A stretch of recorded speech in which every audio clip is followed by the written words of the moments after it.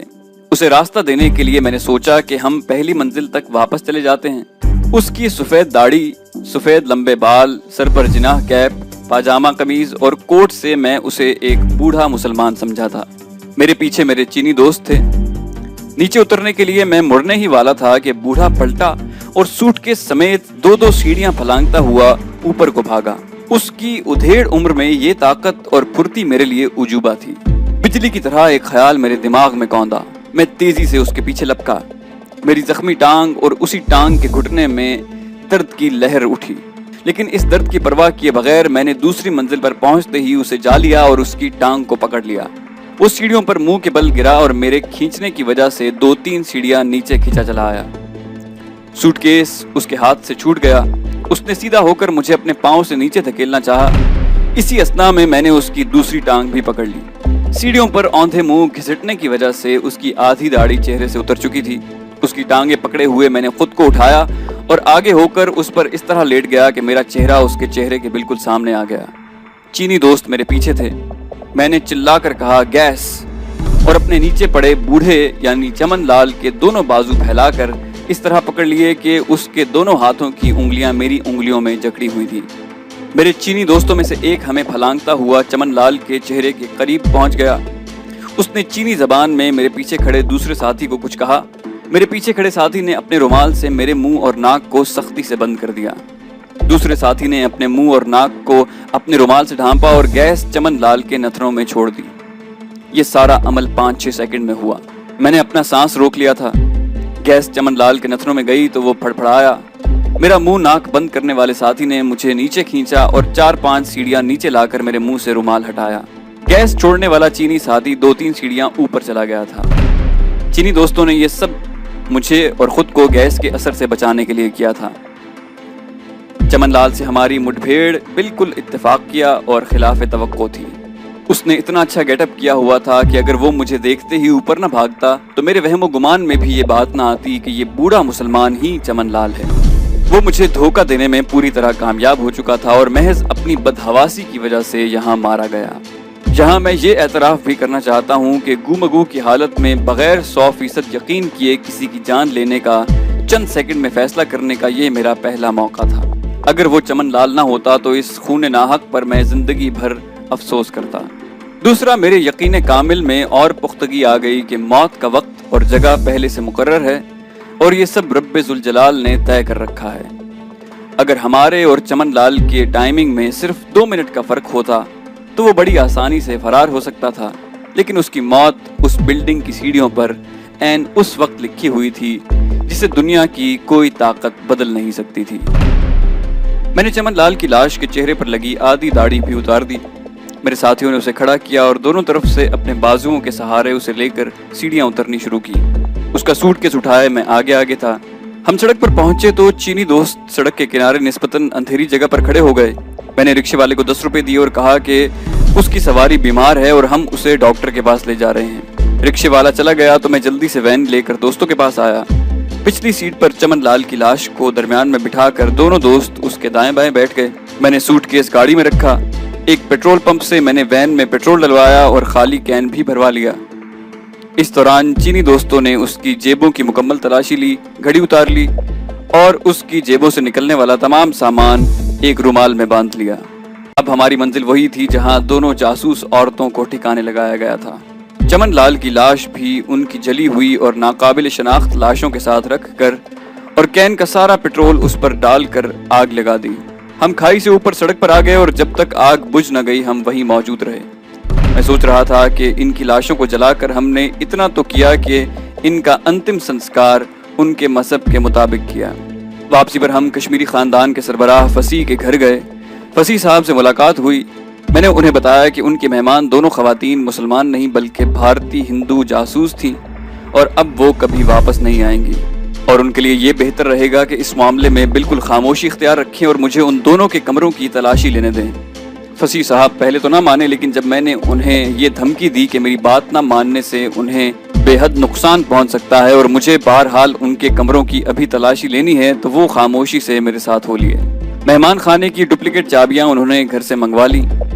دونوں کے کمروں سے ہم نے ان کے ذاتی سامان کے علاوہ ایک چھوٹا پسٹل اور سینکڑوں گولیوں کے علاوہ پاکستان میں ان کے ٹارگٹ، اعلیٰ افسران کی لسٹیں اور ان کی تصاویر، پاکستان میں ان کے بہی خواہوں کے مکمل پتے اور شناختی کوڈ، لائٹر کے سائز کے کیمرے، پاکٹ سائز ٹیپ ریکارڈر اور سب سے اہم اور خطرناک وہ مصنوعی لمبے ناخن تھے جو اونچی سوسائٹی کی خواتین استعمال کرتی ہیں۔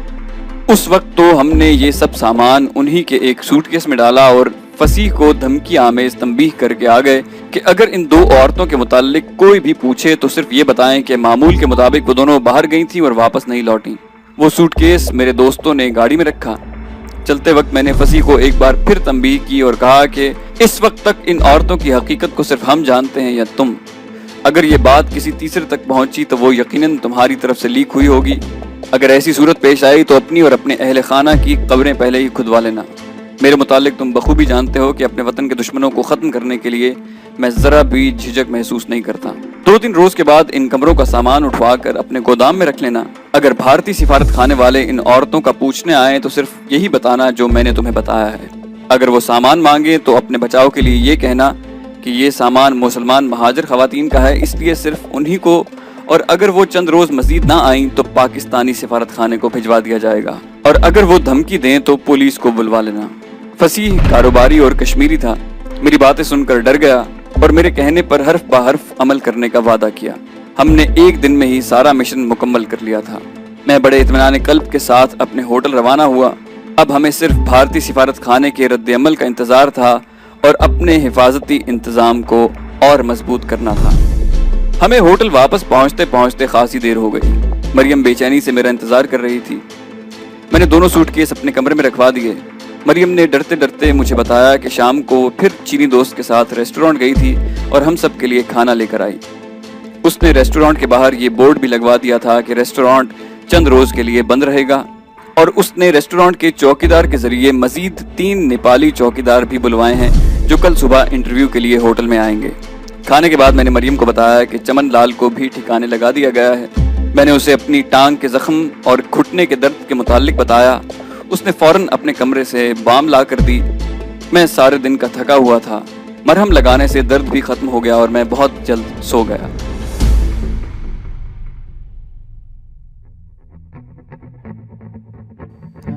تو دوستو یہ تھی ہماری آج کی ایپیسوڈ۔ ہماری یہ سیریز اپنے آخری مراحل میں ہے۔ ہم آپ سب لوگوں کے تہہ دل سے مشکور ہیں کہ آپ نے اسے اتنے شوق سے سنا اور ہمیں اپنی قیمتی آراء سے مستفید کیا۔ آپ کی محبت اور زندہ دلی کا بے حد شکریہ۔ ہم اس سیریز کے اختتام پر آپ کے لیے ایک اسپیشل ایپیسوڈ لے کر حاضر ہوں گے جس میں ہم لائیو آپ کے لیے ہمارے جانباز سپاہی کی اصل تصاویر پیش کریں گے اور حد درجہ ممکن آپ کے سوالوں کے جواب بھی دیں گے۔ آپ سے درخواست ہے کہ آپ اپنے تمام سوالات کامنٹس میں لکھنے سے پہلے لاسٹ ایپیسوڈ یا آخری قسط لکھ کر اسے مینشن کر دیں، اور اگر کوئی پیغام آپ دوسروں تک پہنچانا چاہتے ہیں تو کامنٹس میں لکھنے سے پہلے میسج لکھ دیں یا پیغام لکھ کر اسے مینشن کر دیں۔ ہم آپ کا پیغام لائیو یا اپنی اسپیشل ایپیسوڈ میں عوام تک ضرور پہنچائیں گے۔ جانے سے پہلے اس ویڈیو کو لائک، شیئر اور سبسکرائب کرنا مت بھولیے۔ سبسکرپشن کے بٹن کو دبائیے اور بیل آئیکن پر کلک کیجیے تاکہ آپ کو ہماری تمام ویڈیوز بلا تاخیر ملتی رہیں۔ ہم آپ کے کامنٹس کا شدت سے انتظار کریں گے۔ اپنا بے حد خیال رکھیے گا۔ اللہ حافظ۔